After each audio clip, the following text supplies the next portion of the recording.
Dans la série Créer sa mare pour récupérer l'eau de pluie, je vous présente aujourd'hui la prêle du Japon, une plante préhistorique qui a vu les dinosaures.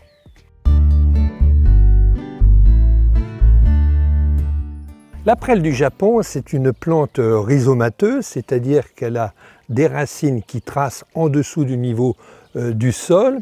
Ses tiges sont cylindriques, creuses et ne possèdent pas de feuilles.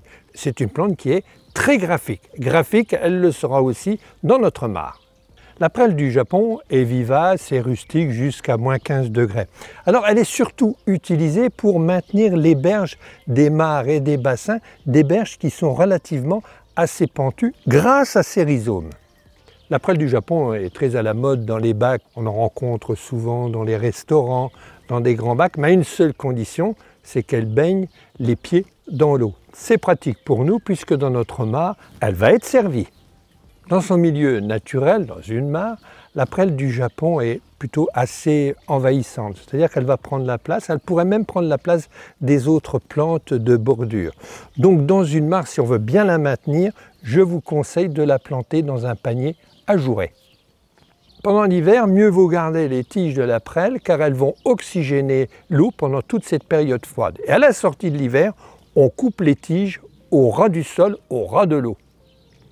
La multiplication la plus simple, c'est la division de rhizomes, c'est-à-dire qu'on va prélever des éléments de la prêle, on va les écarter, on va pouvoir les replanter. Ici, il s'agit d'une prêle qui est relativement assez jeune, c'est un petit peu compliqué pour prélever. On pourrait, mais ça serait au détriment de la plante. Alors il y a une autre technique, c'est tout simplement la bouture. Alors on va utiliser une branche déjà cassée, on voit que c'est une branche qui a déjà un petit peu souffert. Je coupe avec une paire de ciseaux cette branche, cette tige, et je la découpe en petits morceaux, en prenant soin de conserver 2 anneaux. J'en fais plusieurs, donc sur cette même tige, je vais pouvoir en faire 4 ou 5. Et ensuite, je vais en faire une petite botte avec une ficelle.